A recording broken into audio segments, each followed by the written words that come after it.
তোর এন থেকে ঘাট ধাক্কা দিয়ে বার করে দিমু। ভাই আম্মা তো আর নাই। এই টাকাটা আমি ধার করে নিয়ে আইছি মায়ের ওষুধ কেনার জন্য। হয় আলবি, দেখ তো কি হয়েছে, বাইকের পিক আপটা বারবার ছেড়ে দিতেছে। আচ্ছা ভাই আমি দেখতাছি, আপনি এক কাপ চা খাই আসেন, আমি ঠিক করে রাখতাছি। আচ্ছা ঠিক আছে, ঠিকঠাক মতো ঠিক করিস, কোনো সমস্যা যাতে না হয়, ঠিক আছে? আচ্ছা ঠিক আছে ভাই, আপনি কোনো চিন্তা করেন না, আমি ঠিকঠাক করে রাখতাছি। আচ্ছা ঠিক আছে, ঠিক আছে, কোনো সমস্যা যাতে না হয়।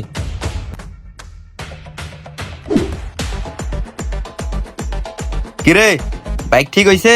হ ভাই ঠিক হইছে, পিক আপ কেবল নষ্ট হয়ে গেছিল। ও আচ্ছা ঠিক আছে, তাহলে আমি যাই, থাক। ভাই টাকা দিবেন না? কি কইলি তুই? একটা পিক আপ কেবল লাগাইছিস দেখে তোর টাকা দিতে হইব? ভাই মজুরি না দিলেন পিক আপ কেবলের টাকাটা তো দেন, এটা তো আমার কিনে আনতে হইছে। তোর সাহস তো কম না, তুই আমার কাছে টাকা চাস? আজকে কি বার তোর মনে আছে? এই সপ্তাহ টাকা দিছস, সামনের সপ্তাহ থেকে যদি চাঁদা না দেস, তোর এন থেকে ঘাড় ধাক্কা দিয়ে বার করে দিমু। কথাটা যাতে মনে থাকে। সব অত্যাচার খালি গরিবদের সাথে হয়, আল্লাহ বিচার করব। কিরে, কাম কাজ কি ঠিকঠাক চলতেছে? ভাই বৃষ্টি বাদলের দিন তেমন কাজ কাম নাই।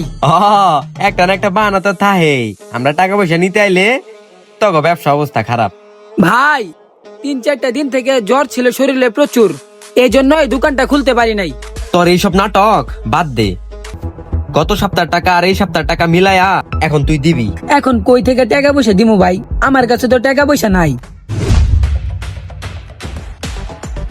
টাকা বলে নাই, তাহলে এই টাকা কই থেকে আইলো?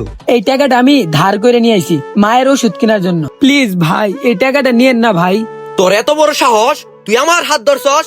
ওই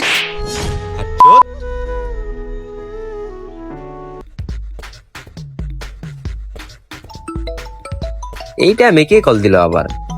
ও আসিফ, হ্যাঁ আসিফ ভাই ক। ভাই ভাই আম্মু তো এইমাত্র অ্যাক্সিডেন্ট করছে। ভাই তুই দাঁড়া, আমি এখনই আইতাছি।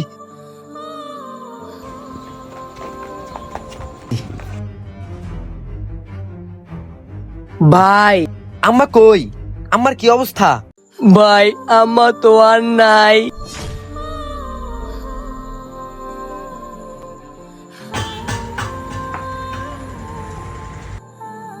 কি অবস্থা ভাই, গত 2 সপ্তাহ তো আসলেন না, আপনার টাকাগুলা আমি রাখে দিছি 2 সপ্তাহটা, এই যে নেন টাকাটা। আলবি, তোরা টাকা দিতে হবো না ভাই, তোর লোক অনেক খারাপ আচরণ করছি, তুই পারলে আমার মাফ করে দিস ভাই। ভিডিওটা দেখে আপনারা কে কি বুঝলেন অবশ্যই কমেন্ট করে জানাবেন। ধন্যবাদ।